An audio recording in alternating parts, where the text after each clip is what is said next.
Good afternoon, everybody. This is Michael Munson with Forge, and the topic of today's October 2013 webinar is working with rural trans survivors.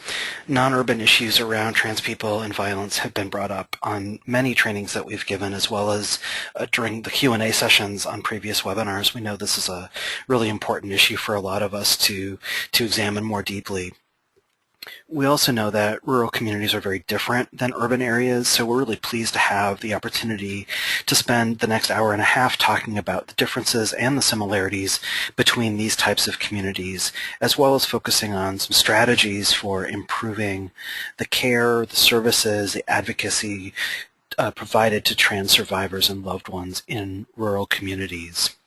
On today's call, we are really pleased to have Kris Bein from IowaCASA, and also on today's call is Laurie Cook-Daniels, Forge's Policy and Program Director. You're going to hear a lot from Kris today, and Laurie will be taking a backseat role today, fielding questions and helping make sure that our webinar runs as smoothly as possible. Just a quick reminder for folks that we will not be talking about Trans 101 issues on this webinar.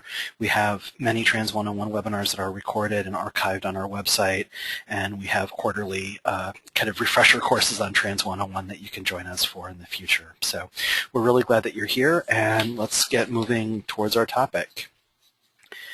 Many of you who have been in either one of our workshops in person or a webinar have seen this slide, and we just really want to encourage you to take care of yourself. And sometimes content gets emotional, sometimes it's difficult to hear. And so if that's true, please take care of yourself by stepping out. Know that it's recorded and you can come back and listen to it at a later time. We also know that sometimes crises come up in your agencies, and obviously you'll need to take care of those things as well. The PowerPoints will be sent out to you in an email that arrives tomorrow, and you'll be able to access the archived audio and video recording, usually tomorrow as well, but sometimes it takes 48 hours to actually convert and get it up. So those are some of the housekeeping things, and then there's a couple of ways that you can interact with us. So just a reminder of how you can communicate with us. One is through the question area. So you'll hopefully see that on the slide right now is this red box around the questions. Generally, people see that on the right side of their screen. So that's where you can pose questions to any of us here on the Forge staff or IowaCASA staff, or if you have some technical issues, and Laurie will try to handle those. The other way to communicate with us is through raising your hand, and we probably won't ask you to raise your hand today, but that's what the icon looks like, the little one in the red box on your screen right now. So before we get started about rural-specific issues, I just wanted to briefly cover what Forge can offer you as providers, as well as what we offer for transgender survivors themselves. For providers, we do a lot of training and technical assistance, and that can mean engaging in one-on-one support with you. So if you email us or call us or get in touch with us in any way, we will try to work through any of the questions or challenges that you're experiencing to a solution that meets your needs and your client's needs. We do have monthly webinars, so this is one of those monthly webinars, and they're each on different topics that focus on trans folks and violence of some form, and then some other kind of intersection. So we encourage you to join us for future webinars as well as this one. We do a lot of trainings across the country at national conferences. We also go to communities to offer kind of individualized trainings if people request that. And then the last thing on that short list is we have many publications on our website that are covering a lot of different topics that, again, have those intersections of trans and violence and some form of advocacy. So we encourage you to check those out as well. We offer some direct support for transgender survivors and loved ones, and I just wanted to mention them because I think that a lot of times providers want to help their trans clients get connected, and there's not a lot of resources that are trans-specific, and what we have to offer is virtual and it's national, so you can feel free to share with these with your clients. We offer a 24/7 listserv that people can connect to other trans survivors and loved ones. That sometimes is really meaningful to people to just know that somebody's out there. We also have a fairly extensive referral database. Most of those referrals are therapists, but we also are connected with anti-violence programs across the country who are possibly a little bit more trans-informed than some other agencies. So we're happy to provide those referrals to you or to your clients directly. We also offer two direct services for survivors. One is an ongoing Writing to Heal course. We have back-to-back classes set up this fall. And again, it's a nice way that people can access anywhere in the country. It's trauma-informed curriculum, and it's a really nurturing environment that people can't often get in their local communities.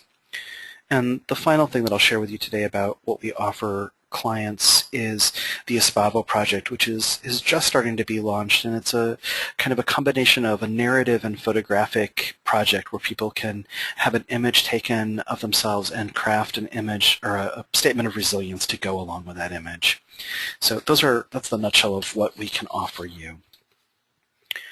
I wanted to take a moment to thank Office on Violence Against Women for their continued support of these webinars, and I'm really especially grateful to their support this month while we have the government shutdown, and I know that our program specialists are still working and doing a great job in being responsive to those of us who are funded by them. So a big shout out to them.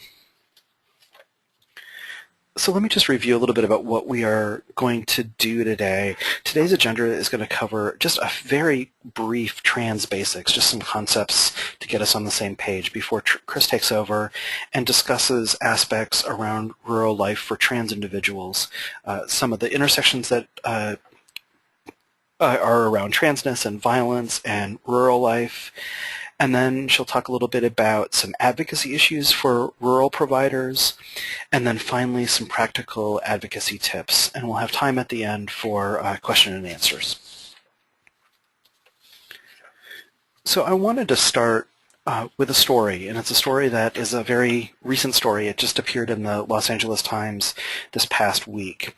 And it's a story, it's a long feature story about Sissy Goodwin, who's a heterosexual 67-year-old college science instructor who's a crossdresser in Wyoming, has 2 grown children, one of whom says that he's only seen him in a dress or dressed in men's clothing twice, including at his sister's wedding. The son notes that you could see him squirming to get out of that dress shirt and back into his dress. Goodwin's cross-dressing has been lifelong. When he was a rodeo cowboy who rode bulls bareback, he oftentimes worried about being injured and what doctors might discover that he wore women's underwear beneath his chaps. His experiences as a cross-dresser in rural Wyoming have both been positive and negative. When he was arrested in a department store in 1979 for wearing a dress, the police offered to drop the charges if he quit cross-dressing in public. Goodwin refused at that point in time and said that no law forbid the practice of him cross-dressing. Police did back down and then, ironically, later offered the officers diversity training. He has certainly experienced violence and abuse. A stranger once drove up to his house and kicked out his front teeth. At the state fair this past year, 5 other cowboys kicked him from behind. Recently, he was punched by a neighbor when the man mocked him, and Sissy responded by asking if he was a coward as well as a bigot. He's learned that law enforcement isn't always his friend. When he was beat up by a gang of men outside of a pizza shop in Salt Lake City in 2004, he refused to call the police, figuring that they would arrest him instead of his attackers. But the worst, he says, hasn't been the violence. The physical wounds from a beating eventually heal, he says, but the pain of being shunned by people you know lasts a lifetime. It's worse than getting kicked in the kidney.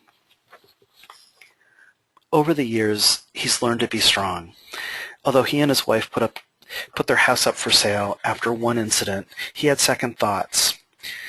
He says, when someone doesn't meet their expectation of what a man should be like, people in Wyoming run him out of town. I wasn't going to go. He adopted the name Sissy after a woman called him that. His son says of him, he's the most brilliant man I know. He's not just strong physically, but mentally as well. He's really my hero. It hasn't been all painful, though. A stranger once saluted him in public for having the guts to not be a cookie-cutter cowboy. Another apologized for driving by his home years later after he shouted a slur. Perhaps the most amazing was one time a classroom of his students arrived in hoodies, removing them to reveal pink hair ribbons and a matching pink shirts in a gesture of solidarity. He says that he nearly wept at the sight.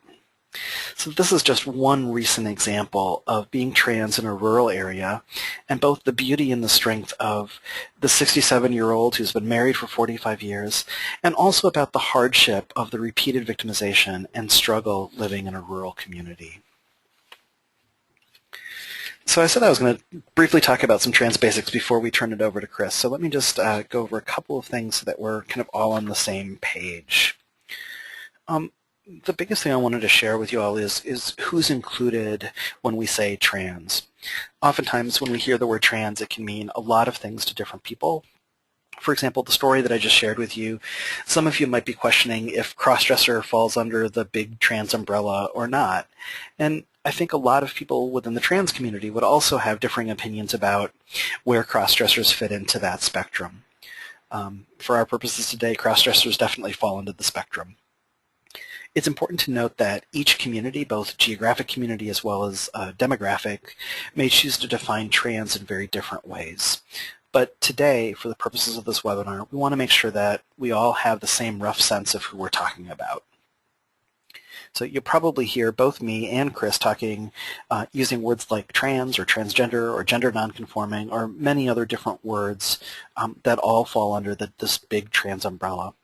So when we say trans, we are including a really broad spectrum of people, and that includes, but is certainly not limited to, people who are gender nonconforming, people who transition from one gender to another gender, so from male to female, from female to male, from male or female to a different point that might not be on a binary. We're including people who are questioning their gender identity or how they wish to express themselves in the world. We're including people who don't fit the binary, so people who may identify as androgynous or gender fluid, genderqueer, butch, or any number of other non-binary identities or experiences. Multiply gendered people are also included under this umbrella, so that could include people who live part of their life in one gender and other parts of their life in a different gender or genders. And we're also including SOFAs, so significant others, friends, family, and allies. I hope this is an obvious reminder, but trans people do come in all ages and races and gender vectors.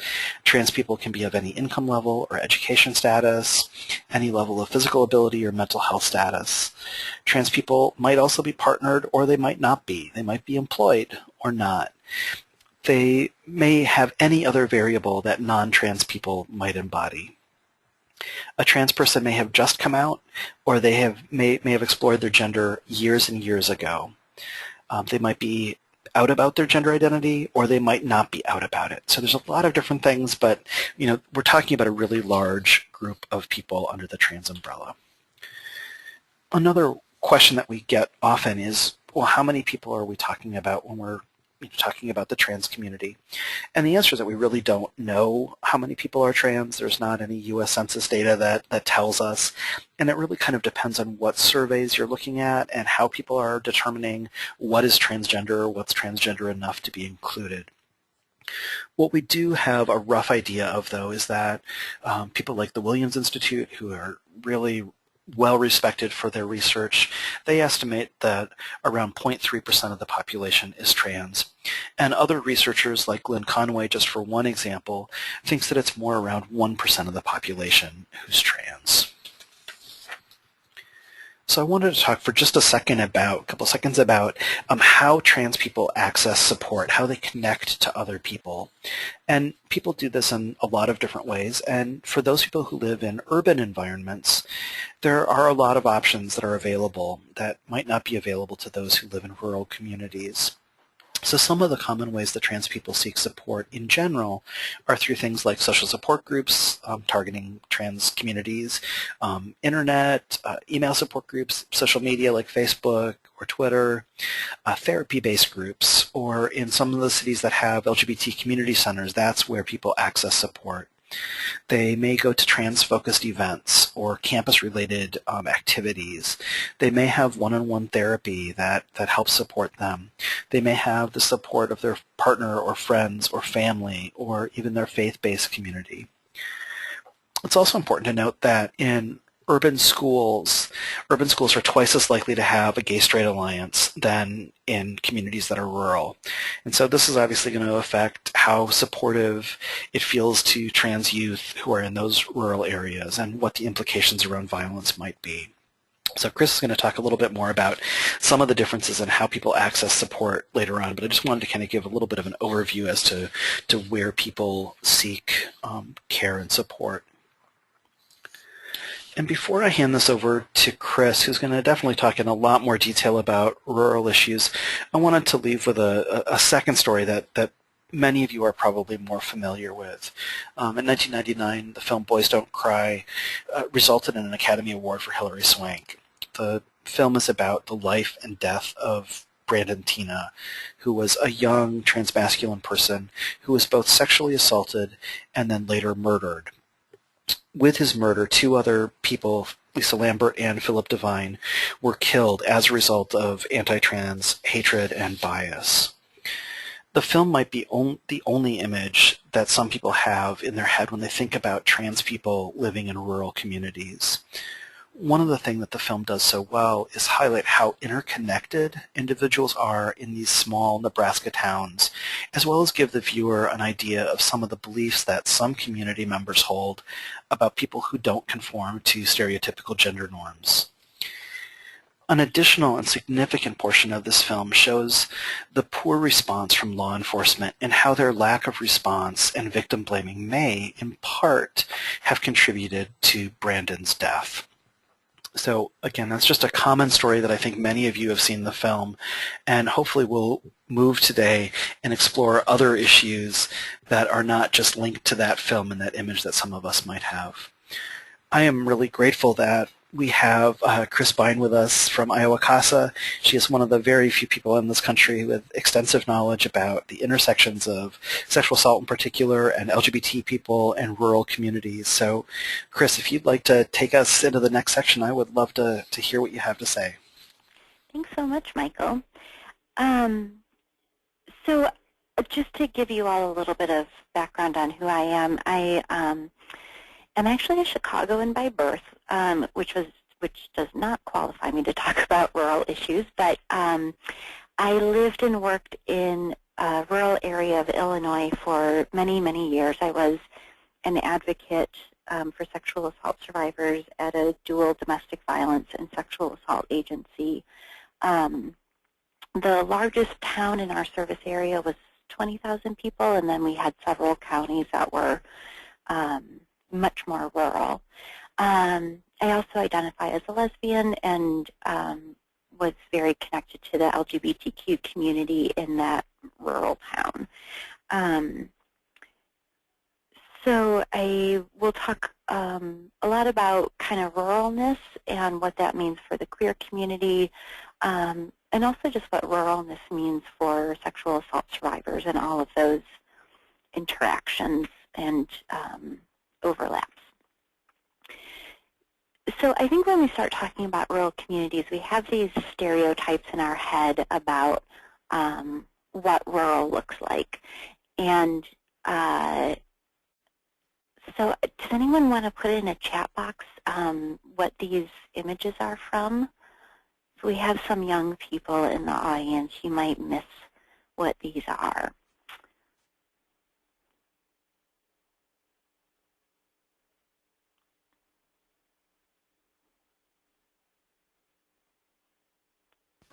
Kris, you may not be able to see this. This is Laurie Cook-Daniels.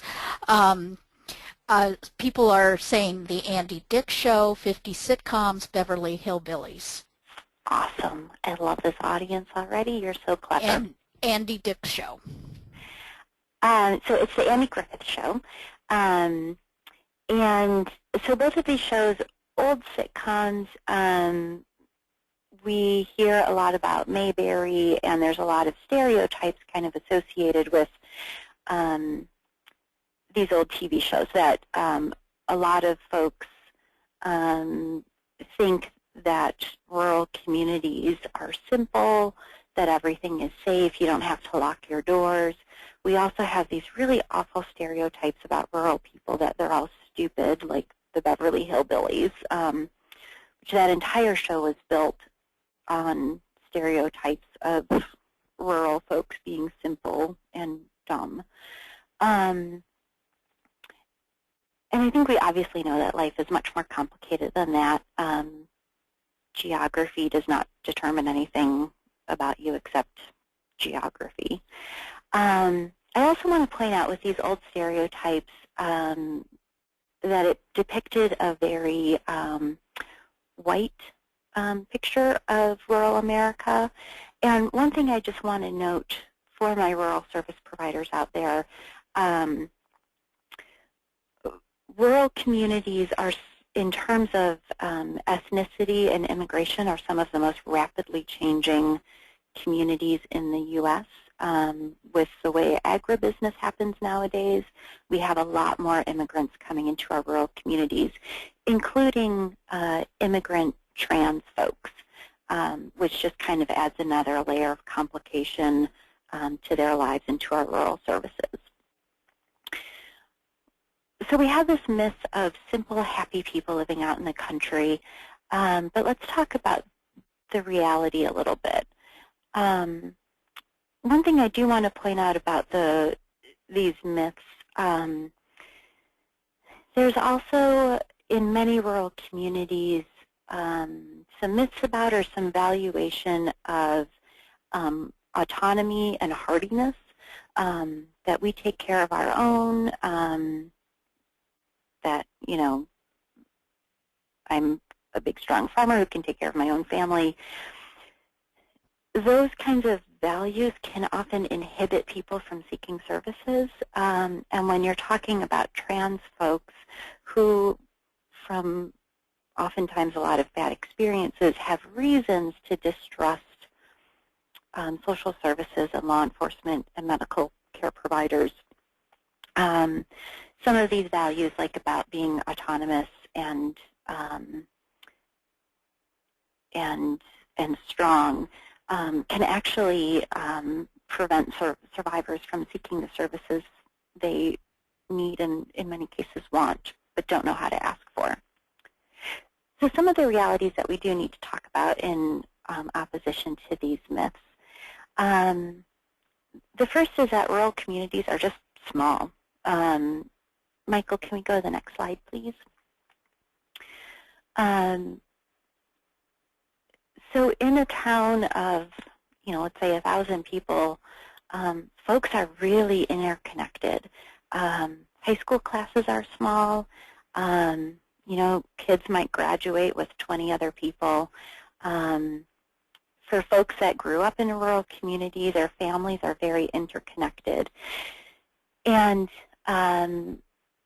this, for service providers, can be very efficient, but it also creates some ethical challenges. If we can look at the next slide. So one of the things that we need to think about as we're growing our services is, so for example, in the community where I lived and worked, I was at a dual program. I'm an out lesbian, and that meant that for a lot of the gay, lesbian, and trans survivors that our program saw, I was actually the worst advocate for them because we had friendships. I knew them from activism and from the gay community, from the LGBTQ community center. So those dual relationships that staff have, protecting confidentiality, protecting vicarious trauma of the staff, becomes a lot more complicated in rural areas. For survivors, this becomes really tricky when the survivor might know folks who work at the hospital. They might know that the perpetrator has relatives or friends who work at the hospital or in the court system. And this creates additional issues around safety and comfort for survivors in seeking services.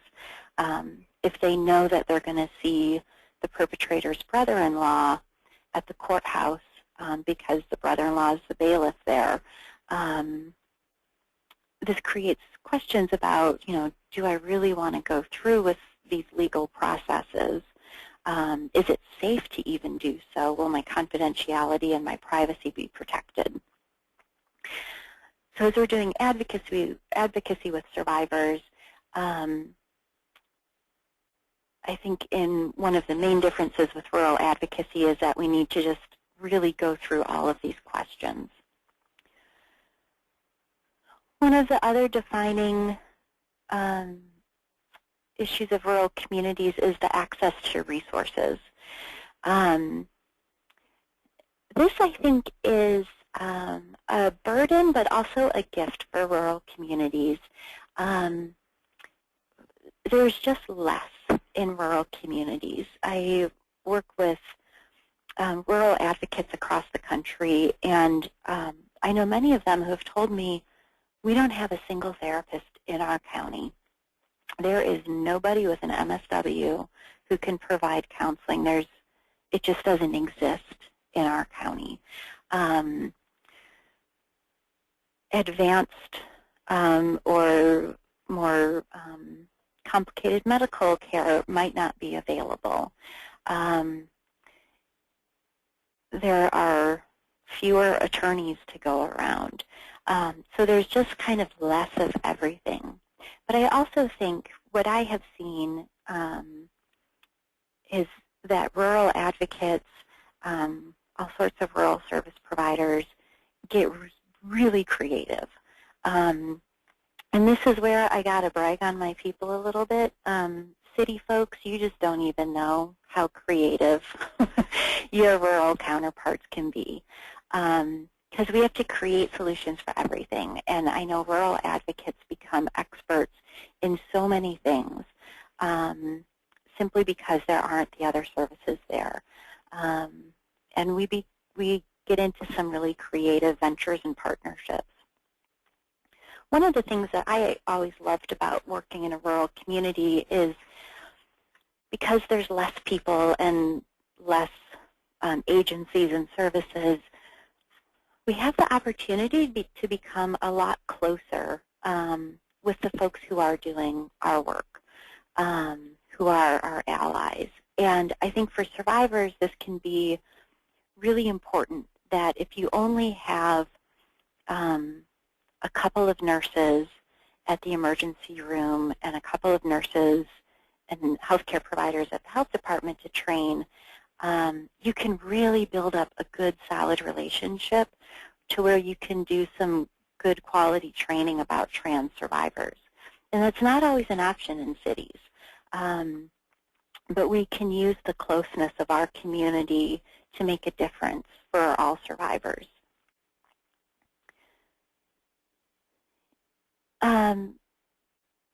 Another kind of defining feature of rural communities is the isolation. Rural communities come in all shapes and sizes. There are, pockets of Connecticut that are rural, and then there are counties in Wyoming that are bigger than the state of Vermont. And that's not even considering Alaska, which is it's just a whole new kind of rural. So we often see that people have to go much farther for services. For survivors, this creates some additional safety concerns, particularly for domestic violence survivors. If the closest neighbor that you have lives 3 miles away and the perpetrator has the only keys to the car, this creates some really significant challenges that are unique to rural communities. This isolation also means that there can be some issues with services. There are, in some rural communities out west and in Alaska, they don't have 24-hour police response. There's a lot of rural counties that don't have detectives, or towns that don't have detectives, and they have to share investigative services with the county. So this changes how we do our advocacy in terms of law enforcement reporting, our safety planning work, because the geography has to be taken into account. I see in a lot of rural communities that there's a broad range of services in a single agency. So you might have domestic violence and sexual assault services under the same umbrella as substance abuse treatment, mental health counseling, and food banks, among other things. And that, again, creates some opportunity for like one-stop shopping for survivors. Again, that creates some confidentiality concerns, but also some possibilities when there's numerous agencies under one umbrella. I always like to talk about the economics of rural communities. When you look at poverty trends in America, primarily we see poverty in inner cities and rural communities. Typically when you look at like census data for a state, the rural communities are going to be some of the poorest areas in the state.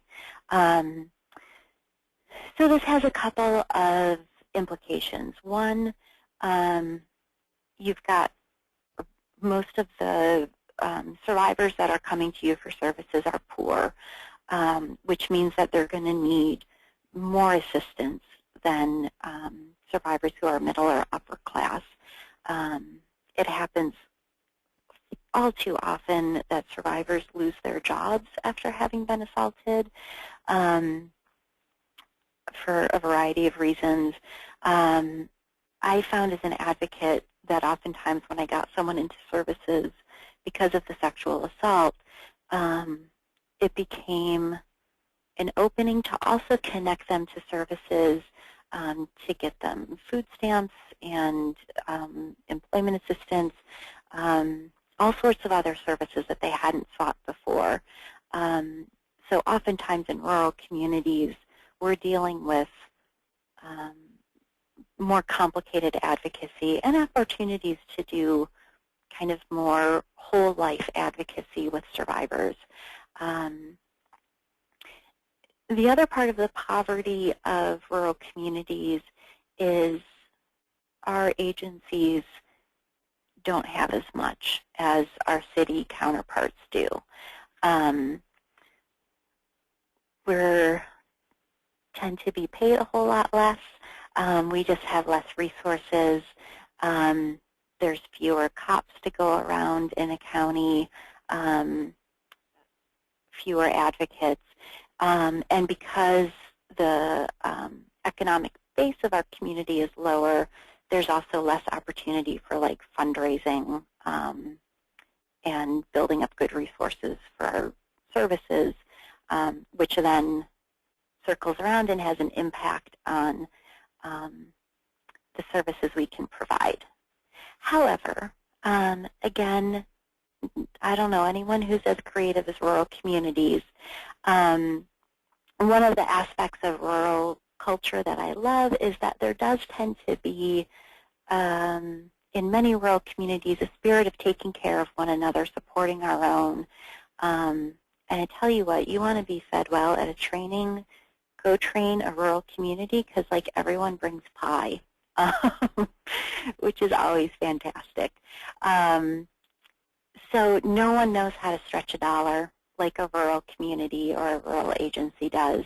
And in my experience in talking with rural communities, people are often really willing to share resources and support one another.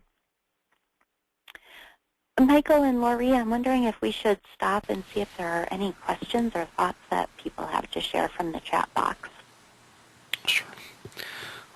I'm wondering if Laurie can check and see if there's anything there. It doesn't look like there's any questions that have come in. There haven't been any questions come in. All right. Oh, I'm sorry. Now we're getting a question. all you had to do is ask. So we're waiting for the question to come up. Mm-hmm.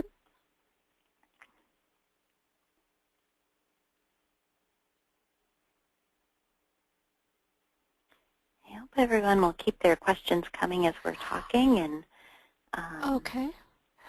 The question is, are you seeing a difference in survivors in terms of race, gender presentation, etc.? That is an interesting question. I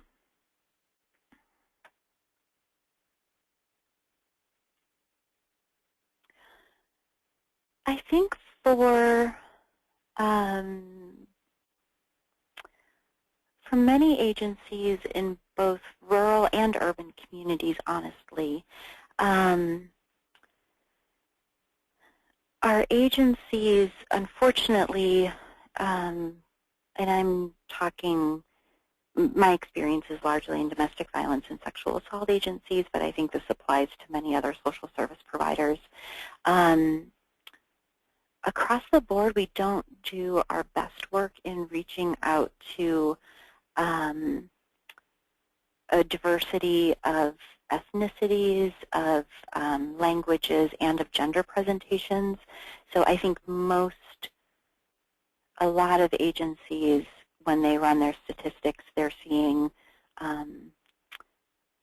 lots of white folks and lots of folks that identify as women. However, I also want to say there's a broad range of people who are doing domestic violence and sexual assault work. There's a big growth of culturally specific services happening, which is really exciting to see. So I'm not sure if I'm getting at what your question was, if that's helpful, or if you have a follow-up thought on that. Michael and Laurie, if you have thoughts on that too, I'd be curious to hear. Yeah, Kris, this is Michael. I definitely had one thing that came to mind when I was looking at this question, and it's actually something that's come up in a couple of trainings that I've done where there's been a couple of trans folks in the trainings who are also providing services. Mm-hmm. And, you know, what I hear a lot from these trans folks is how much fear there is that they have in terms of presenting their gender in ways that are gender nonconforming. So there's a lot of fear of, like, am I passing as male or am I passing as female? And there's particular concerns when they're driving through, you know, the country, or they're driving from one city to another. So it doesn't really address the question directly, but I think that there's a lot of fear that trans folks are facing about, you know, I need to be seen fully as female or fully as male. And if I'm not, I'm really worried about my safety, both from police, from, you know, people in the communities, from service providers, from gas station workers to, you know, every place. Yeah, absolutely. And I think for many survivors, when you have overlapping forms of oppression, a trans person of color, a trans person with a disability, all these forms of oppression are very real and very scary. And I think as advocates, we need to be really mindful of these real challenges that folks face.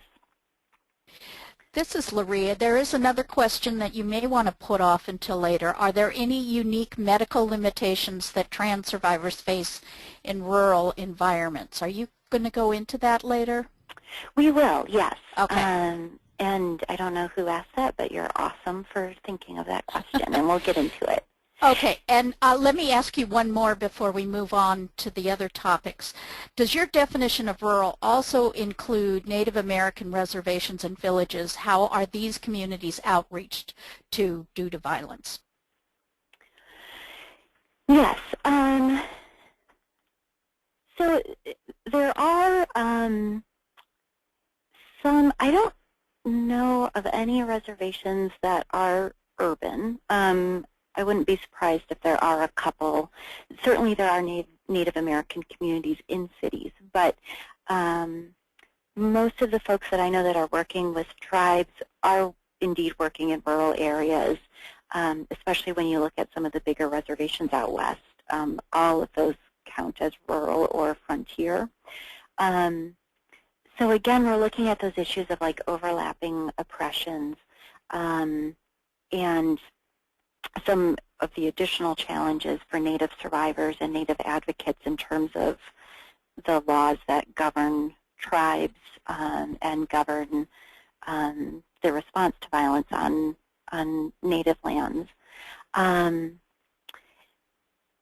Michael, maybe this is a topic for another webinar, but there's also in not all tribes, but in many tribes and sovereign nations, a really different way of looking at gender than we in mainstream North American culture think of gender, which I have to believe leads to some new avenues for advocacy and support. And I think you've definitely got a great point that that's a wonderful topic for an additional webinar, is to look at those intersections and how tribal communities look at gender as well as how they look at violence. Yeah. So I do kind of want to speed us along because I just looked at the clock and I'm now nervous about our time left. So let's talk about some of the challenges and issues. So I think one of the big challenges for rural trans survivors is there's this kind of doubling up of silencing or invisibility. One, we tend to think that all of, when we think about LGBTQ folks, especially the T, we think about city people, right? So Will and Grace is one of the more popular shows about gay people. You could argue whether or not it's really about gay people.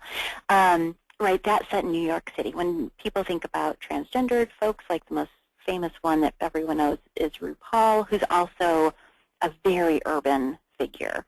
And so there's this stereotype within the queer community, communities, but also within heterosexual culture, that all LGBTQ people live in the city or should live in the city. And you think back to like Sissy Goodwin's story, which is sad and inspirational and hopeful all at once. And Sissy really challenges whether or not we should live in the country. And in fact, lots of trans people live in the country and like it because we're more complicated than our gender identity. And then there's also, again, going back to these myths about rural people being, you know, simple and happy and backwards and whatever.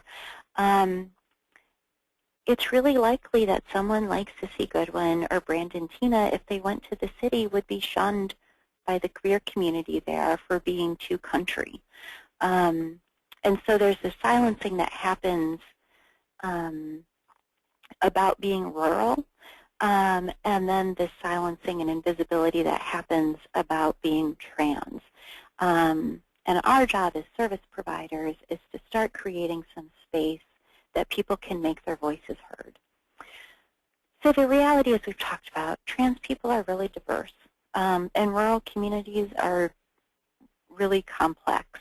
So people make living determinations based on all sorts of factors. I don't know, but Sissy Goodwin might be a third-generation farm owner in Wyoming. That's a lot of pressure and a lot of pride, and why would you want to give up your family farm? Maybe you live on a reservation, and you shouldn't have to leave your community for all sorts of reasons. People stay in the communities of their birth or their choice, and they're happy there. So I think we sometimes do a disservice to our community by thinking that we don't have any trans people in our rural communities, and it's really just that we have not created the space for them to be comfortable and out. So some of the rural realities. There are many rural communities that are more conservative and traditional than urban areas. Again, we're complex. It's not all of them, but it's not uncommon for rural communities to be more conservative. and sometimes they are more homophobic and transphobic. Stories like Sissies, like Brandon Tina, these are a reality. I do want to point out that experiences like theirs are not only rural. There's certainly far too much hate crime and violence happening in urban areas too. We just don't tend to associate it with the culture the way that we do in rural communities, if that makes sense. I've also seen a lot of rural communities that do a great job looking after their own. I remember talking with one trans survivor who said, their little town of 500 people had come to terms with her and they cared about her. She didn't think that this town would be too fond of any other trans people, but she was cool, because she was from there. And so we see oftentimes this intense loyalty in rural communities, which can be a great tool in advocacy. The queer community, if a particular trans survivor is kind of attached to the queer community, rural queer communities are tiny. You're talking about a small portion of the population in a low population area. If folks are connected to one another, they tend to really know one another. This creates some safety issues, particularly if the perpetrator is also part of that community. And like I talked about before, creates some issues around confidentiality and privacy that we need to be ready for. One of the things as we're thinking about our services that I think is really important, when you look at like the way teens use online spaces like Facebook, like chat rooms, all of that stuff, most teenagers actually tend to just talk to the people that they see at school. And the one exception to that are queer teenagers and to some degree rural teenagers. So for queer and trans folks, the computer connection is a really important source of support. One of the reasons at the RSP that we think Forge is so awesome is because they do so much virtual work. And we know for rural survivors, if it's not safe to come out, if the closest LGBTQ center is 4 hours away, websites like Forge are the lifeline. That is the support group, that is the advocacy. So it's critically important for rural programs, one, to kind of know what the online services are, to make sure that those services know who you are, so they can do referrals. And then, for example, if I've got any folks from shelters on the line, it's going to be really important for some of these survivors to have computer access so that they can get to their support people online. So we can't assume that their relationships are going to be with folks in town.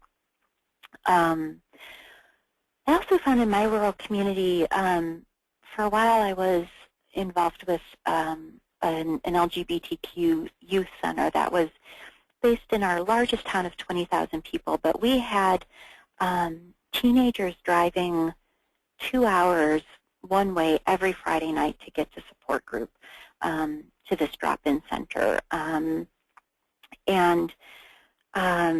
So it's really common in rural communities for people to make a pretty hefty commitment in terms of gas and driving time to get to support. I know here in Iowa, Iowa City is one of our towns. It's not a huge town, but it's kind of a hub for the LGBTQ community. And so a lot of our service providers in rural areas, really anywhere in eastern Iowa, are connected with LGBTQ service providers in Iowa City because they know trans survivors are going to go to Iowa City first, and then seek services in their rural community. They'll drive to Iowa City for social events, for counseling, for some of the medical care that they need. So think about in your rural community, it's important to find out where those conduits are, where folks are going for services that are not in your town. And, you know, don't be afraid about thinking far away.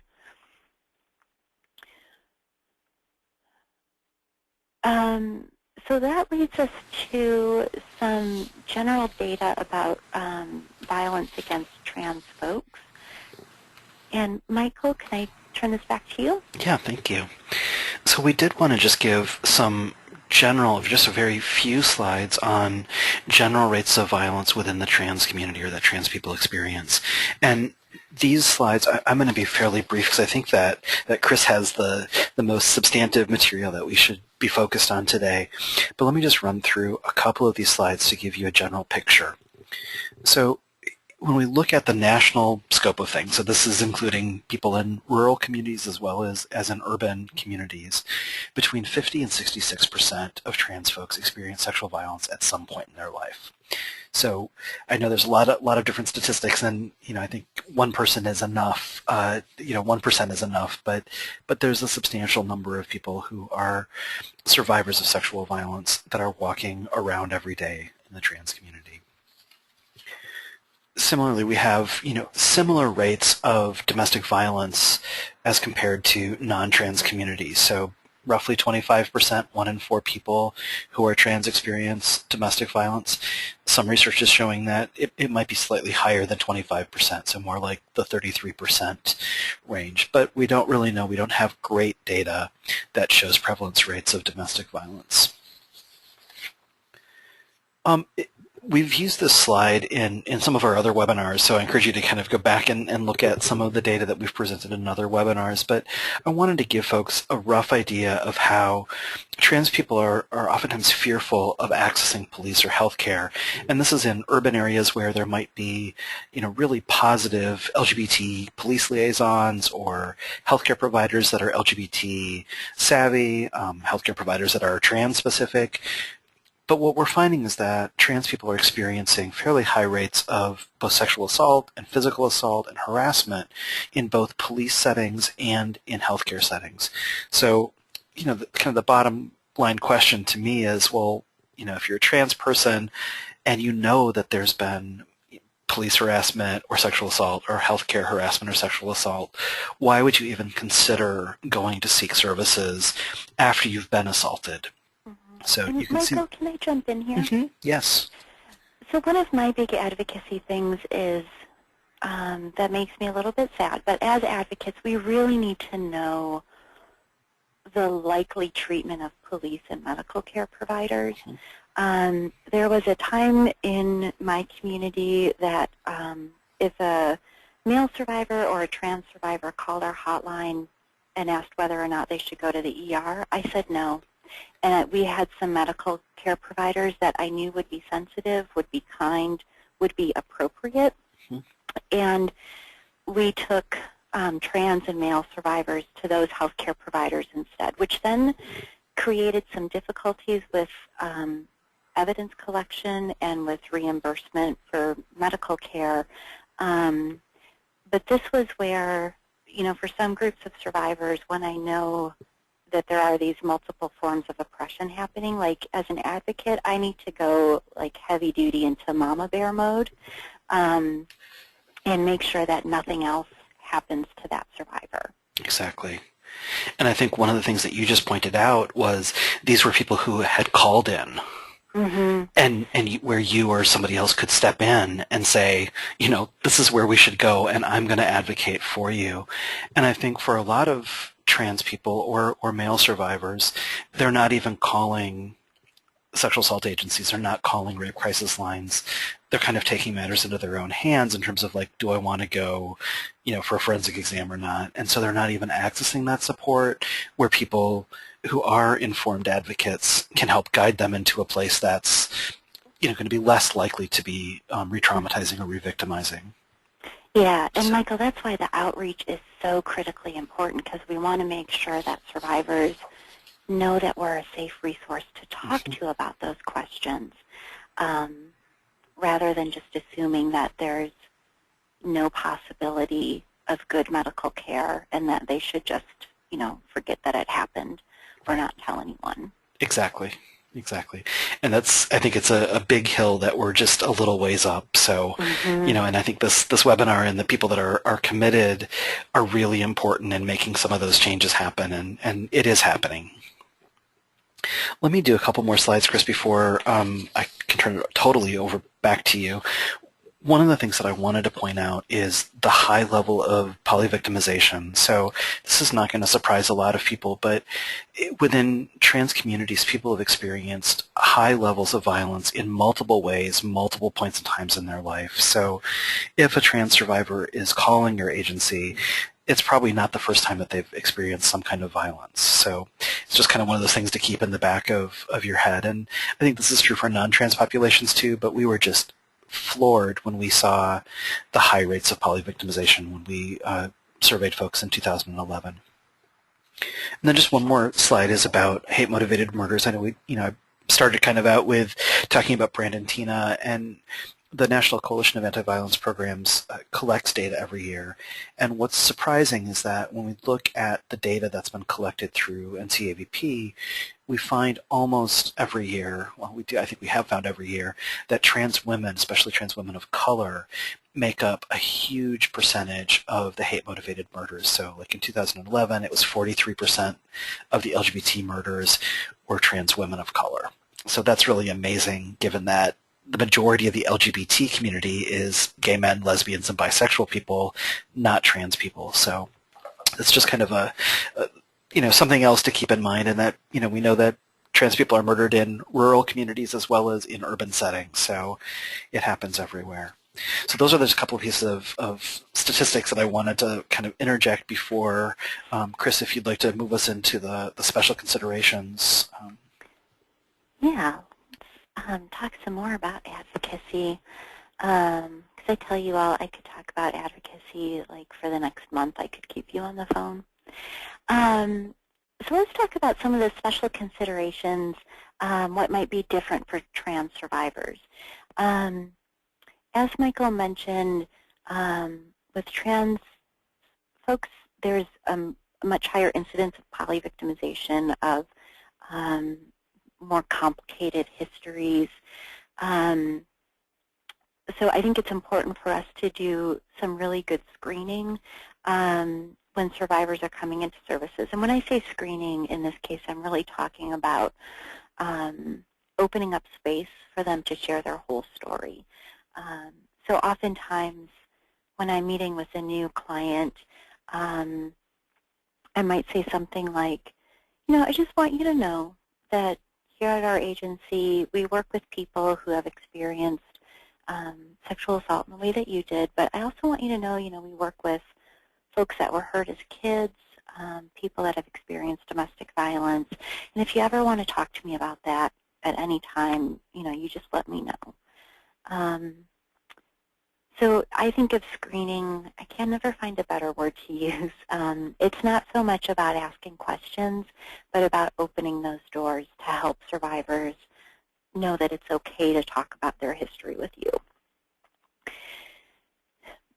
Because of the hate crimes that happen against trans folks, the survivors who report are a little more likely to have experienced physical injuries than most sexual assault survivors. There's also a higher possibility of it having been a gang assault or, like I said, a hate crime. We do think that there's a range of sexual violence and domestic violence that does not include that higher level of physical injury or gang assault. But the survivors who are likely to report to the ER or the police are the survivors who need to because of those physical injuries. For many survivors, there's a great fear of retaliation. particularly if the perpetrator is someone who's kind of within the same community. The survivor might have some real fears about retaliation from the perpetrator or the perpetrator's family and friends. As we talked about, it makes me angry beyond words, but we know that there's some significant issues in all communities with harassment, mistreatment, inappropriate responses from service providers. And I'm not just talking about law enforcement and medical staff here, but social service providers and advocates. And so a lot of trans survivors, again, have really legitimate fears of how they will be treated in our services. And this is where it is incumbent on us. And if you take nothing else away from this webinar, when we leave today, you've got to get out there and start showing and proving that you are a safe place for survivors to be, for all survivors to be. And that's going out, doing outreach, doing some internal work to make sure that all of your staff are safe, appropriate, kind people for all survivors. Some of the other things to think about for trans survivors, the level of isolation. I want to go back to Sissy Goodwin's story because it's so inspirational that Sissy, across his life, has continued to put himself out there to reach out to people and to connect. Many survivors, because of the poly-victimization, because of the oppression, the safest thing to do is to kind of retreat. And so there's, social isolation on top of the geographic isolation. And as we're working with survivors and doing our advocacy, again, one of the things we need to be mindful of are the social supports and where their social supports are. So we talked a little bit earlier about online connections. So making sure as you're talking with survivors that they're, reaching out to their community wherever it might be, that they have everything they need to reach out, and being a bridge as best you can to supports and community within the community, the physical, geographic community. I think, Michael, I bet you would agree with me that for tons and tons of trans survivors, one of the first things they think about in whether or not to report to law enforcement, whether or not to seek medical care, whether or not to reach out to a sexual assault or domestic violence agency, one of the first things they think about is their gender identity. And am I passing enough? Do I need to make myself look like a woman when I really live life as a man? Am I going to be forced out of the closet? What's going to happen with all of that? Because if you seek medical care and let's say in the case of Brandon Tina, who was a man but had female genitalia, you can't hide that from the medical staff. And so then this, for what some survivors is never an easy question about whether or not to report and seek help, becomes exponentially more complicated when you have to think about, so if I seek medical care, is my family and friends going to find out about this? Is it going to be in the paper? Are people going to laugh at me? And all of these questions that are about so much more than this particular incident. And let's be honest, that's enough to deal with, let alone all of these additional concerns.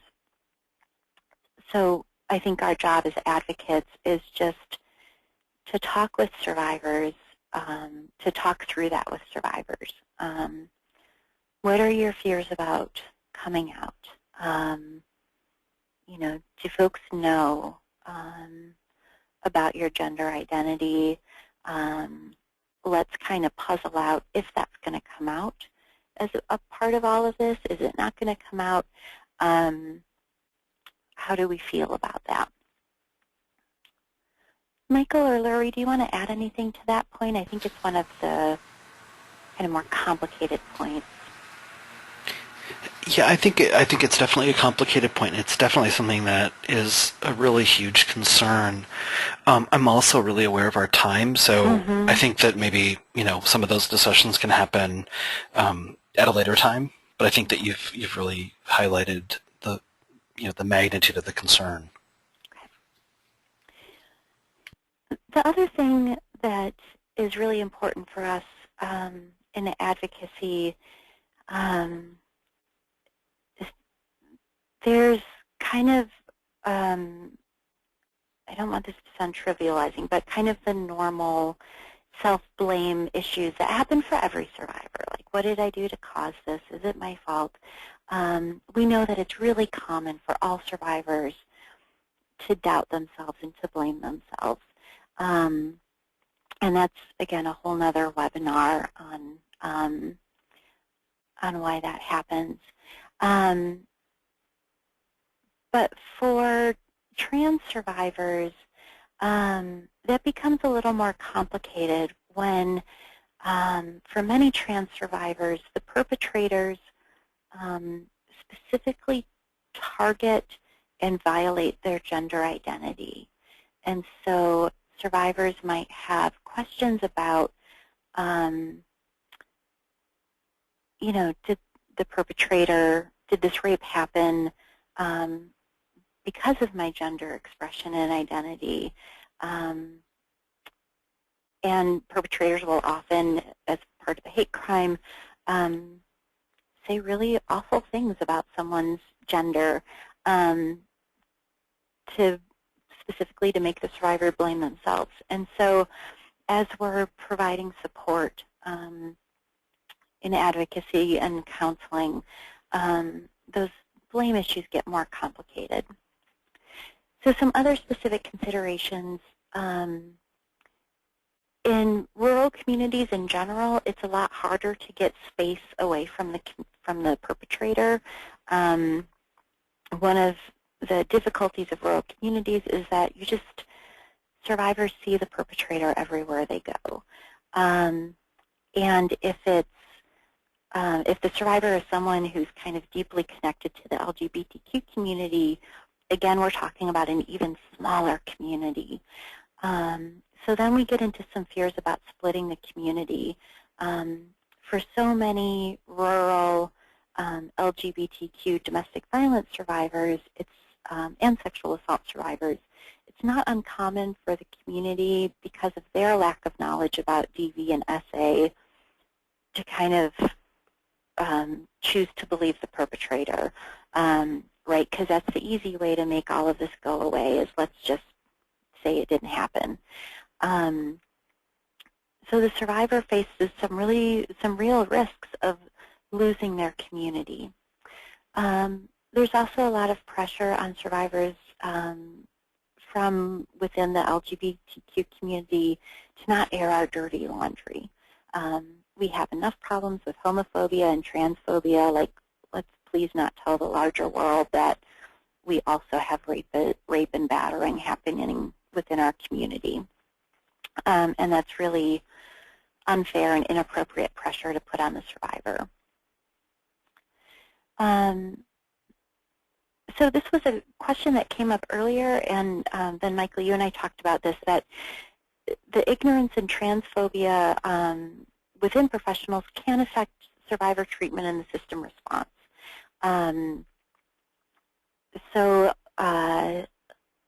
It can be issues as in Sissy's story, where Sissy was afraid after one beating that he would be arrested instead of the perpetrator.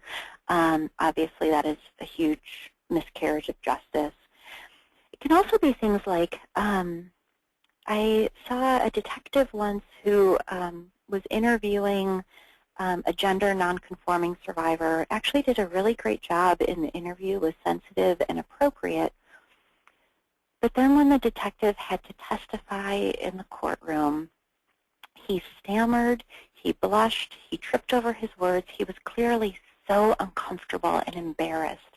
And it sent such a clear message to everyone in the courtroom about how that department responded to trans survivors. Because, of course, in that moment, the police officer is representing his department. He is what people see of his department. And so that has a ripple effect through the community. There was a question earlier about medical care. And for a lot of rural medical care providers, let's talk first about emergency room personnel. So because rural populations are smaller and therefore the trans population is smaller, it's going to be pretty common that you have healthcare providers who who have never provided healthcare to a trans survivor before. And there's probably not a lot of specialists who have a good, solid population of ongoing medical care providers that have a good population, a good client base of trans survivors. So you've got a lot of healthcare providers who, when a survivor goes in for care, either at the emergency department, the health department, student health, wherever they're going for health care, there's a pretty good chance in a rural community that this will be the first trans person that a healthcare provider has ever examined. And Michael and Laurie, I'm just going to go out on a limb here and guess that medical schools don't teach a lot about trans bodies. Generally like 5 or 15 minutes worth. So again, because we're running short on time, there was a really important question earlier about medical care. Michael, do you guys do other webinars on medical care and trans bodies? We're going to have, it's a ways off, but let me just look at my calendar here. Kim Day from International Forensic Nurse, I can never remember what IAFN stands for. The International Association of Forensic Nurses. She's that terrific. Would be it. Yeah, so Kim is definitely terrific, and she's going to be joining us in April to talk about forensic exams. And just as a plug, we just did a forensic exam focused workshop at National Sexual Assault Conference in LA a couple months ago. So we're definitely kind of upping our game in talking about that. And right now I'm actually going to be at a couple of places around the country doing a similar workshop. So I will try to keep people informed about where we're going to be and if we're going to end up moving that webinar up at all. But right now it's scheduled for April. This is Laurie. Next month we are doing a webinar on barriers to accessing healthcare in general. Terrific. Yeah, so everyone should totally go to that webinar. I'm going to sign up for it too because I'm excited about it. So then the rural piece kind of comes in with, you know, in cities you might have clinics that have physicians who maybe even specialize in serving trans folks. But certainly you'll have clinics and physicians and other healthcare providers who are a little more likely to know something about trans folks and trans bodies. And in rural communities, you know, it's really likely that they have not worked with trans survivors before. And so again, like this is where I go into like mama bear advocacy mode. I'm not shy about talking to the healthcare providers about making sure, you know, seeing if they have any questions, if there's resources we need to get them before they do the exam, and making sure that I'm doing the best I can to protect my the survivor I'm serving. The ignorance and transphobia, again, happens in advocacy and other social services. I remember talking with an advocate who felt like she needed this particular trans survivor to like pick a gender and stick with it before the advocate would provide services. And we had to talk through, like, really it doesn't matter. We need to be kind, we need to be helpful and provide options. It doesn't matter what gender the survivor is, and it doesn't, they don't need to be one consistent gender. Gender is a spectrum, and you don't need to force this person into one box. Kris, this is Michael. Can I jump in for just a second? Please do. I'm kind of aware of our time, for one thing, and I'm wondering. I'm so sorry. No, it's good. It's all good, and I'm just wondering. You're starting to talk a lot about like kind of what people can do, and I'm wondering if it would be okay if we skipped forward to slide 51 and talked about what you can do, and then hopefully have a few minutes for questions. Absolutely. Does that work? Let me just hang on, and I'll move forward. Yeah. You can keep on talking if you'd like, obviously. So. Yeah, as Michael is moving the slides around, one thing I just want to note about trans folks is because of, history of maltreatment and distrust of systems, LGBTQ folks in general, and I think this is probably extra true of trans folks, don't always seek kind of preventative medical care. So I wouldn't be surprised if, let's kind of imagine Brandon Tina was your client and had been sexually assaulted. It's probably really likely that Brandon Tina had never had a gynecological exam. And so as part of our advocacy, sometimes we need to do a little extra education with our survivors about medical exams, even about things like pregnancy and emergency contraception. If someone is, if their gender identity is male and they've been in sexual relationships with people whose gender identity is female, and the man is sexually assaulted, so there's complicated things there that we might take for granted that people know, but that is not always the case. And again, just checking in with survivors about preventative health care and what you can do to help them is, that's just a good thing for all survivors. So a couple things that we can do, first and foremost, is to be kind and be open and just listen. If there are places where you're not sure what to do, if you don't know if you have your words right, starting from a place of kindness and open-heartedness is just always the right answer. Also, times when we get nervous, if you've never worked with a trans survivor before, you do your terrific outreach that you're going to do like the second we hang up from this webinar, you're going to start doing your outreach.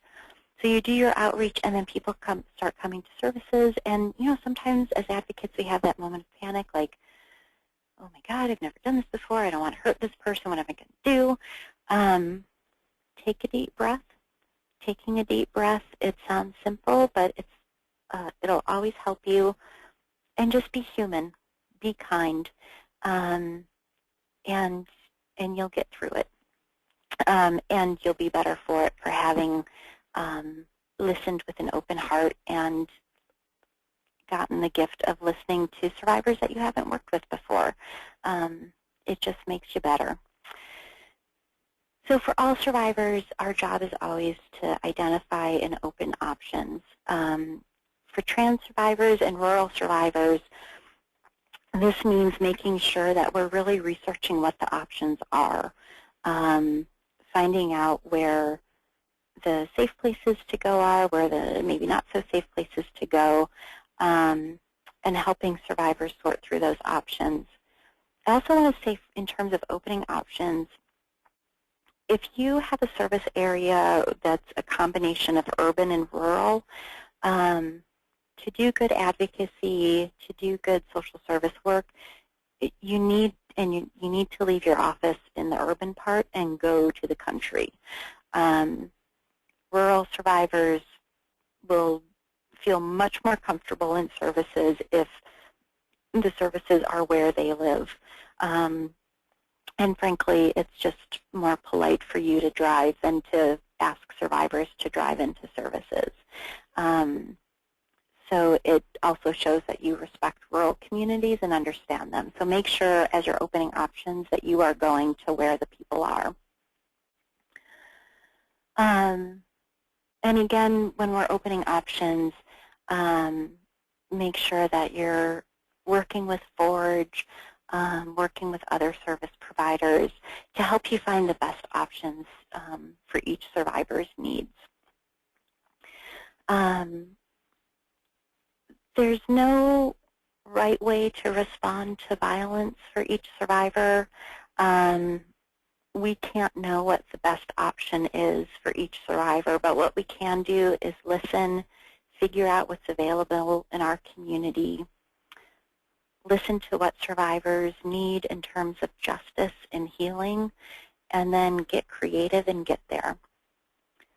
Finally, one of the big things that we can do is to work to influence systems to better serve all survivors. To go out and to make sure that if you get in to do a training for a law enforcement department, that you are talking about trans survivors.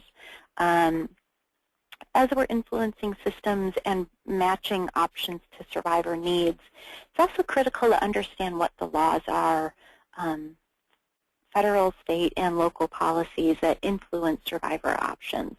And lobby for laws that protect trans folks from discrimination. Do trainings. Get your healthcare providers to show up to Forge webinars.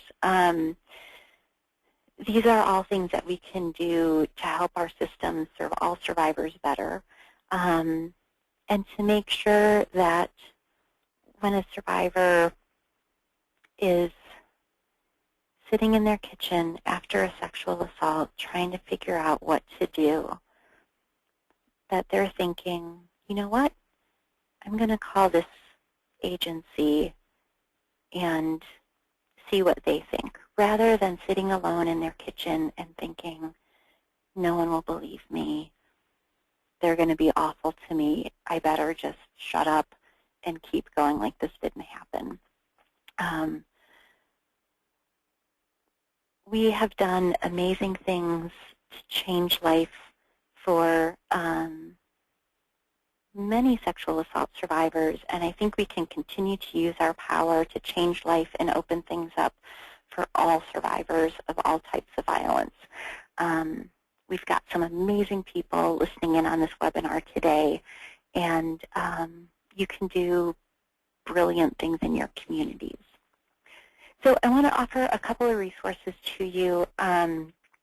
At the Resource Sharing Project, we have a technical assistance project specifically for rural sexual assault service providers and dual DV and SA service providers. We love talking about rural sexual assault work, so call us, email us, check out our resources. We've got some publications, some online quizzes you can take. Our friends at the National Sexual Violence Resource Center also do some rural training in TA. And again, more great resources on their website. So please let us know if there's things that we can help you with. And I got to tell you, it's been just an honor that Forge asked me to do this webinar. I can't say enough good things about their resources and materials. So you should all be on their website like every day looking for new stuff to bring into your work. Okay, thank you, Kris. This is Laurie Cook-Daniels. I have some questions from earlier in the webinar, and then new ones are beginning to come in. One of the questions I have is legal services for low-income residents. It sounds like this is a case where a client could not get services because their significant other received legal aid services from the low-income legal aid, and the agency said that they could not help the individual because it was a conflict of interest. Any comments? Yeah, so like that's such a great example of why rural work is sometimes so hard because there's only the one legal aid. Depending on what legal services they needed, sometimes there are attorneys who can take it pro bono, or a judge can appoint an attorney in lieu of legal aid. I got lucky once or twice with the legal aid from like the next service area over, took a case for me. But also, I just got to be honest, that's a really hard one. And I would be happy to do a little more brainstorming with that person afterwards if they wanted to email or call. But yeah, that's a really hard situation. Thank you. Back to an earlier question we had, the person that was asking about special populations within rural trans communities said that they were thinking about the recent report of undocumented transgender folks that just came out. And I'm thinking about migrant seasonal farm workers and their barriers to accessing services and whether there's a myth or not about that. Yeah, wow. Yeah, so one of the other groups of survivors that faces massive barriers to services are rural immigrant survivors. I'm talking about folks, the seasonal farm workers who move from community to community, but also immigrant farm labor who are maybe within a community the whole time, but not really connected to the community, and then faced with, I'm seeing more and more rural programs that have bilingual staff, but it's still fairly rare. And so this is where state coalitions can be helpful in connecting people to services. But again, that's just such a hard challenge because you have the ruralness, the transness, the immigration status, and I mean, talk about not knowing how to trust the community. And I mean, I just can't say outreach enough in this situation. We need to be doing some really heavy-duty work to build relationships to reach those survivors. And I don't think that answers the question at all, except to say I'm glad that someone is asking it, because I think that shows that you're really committed to doing the work in your community. Thank you. Michael? Yeah, I'm aware that we are out of time, which is kind of amazing. It's 3:30 Central Time, and I wanted to acknowledge that I know that we have a couple of other questions that are still in the queue. And Kris, if you're willing to, afterwards, maybe we can do those by email with the folks that have asked the questions. Oh, yeah, I'd love to, absolutely. Let's do it that way. So let me just wrap us up a little bit with a couple of reminders and thank yous. The PowerPoints, again, are going to be sent out by email. They'll arrive in your email box tomorrow. The webinar will be archived and put up on the website or the Forge website, again, probably tomorrow, if not tomorrow, Saturday. And we really care about your feedback, because we do modify what we present and how we present based on your feedback. So as soon as the webinar closes, you'll get an evaluation, and it's short, so if you can take a couple minutes and fill that out, we'd really appreciate it. Lorraine mentioned this before, but November's webinar is on trans-specific barriers to accessing healthcare. So some of the questions that came up today will probably be addressing in November's webinar. So I really hope that you join us for that. And most importantly, I really want to thank you, Kris, for being here and for sharing your experiences and your knowledge and having this really diverse conversation about what's going on for people in rural communities. So thanks for being here. Thank you so much. It was a joy. And thank you everybody for who attended and your commitment to trans survivors in your communities. Hope to see you all next month. Bye, everyone.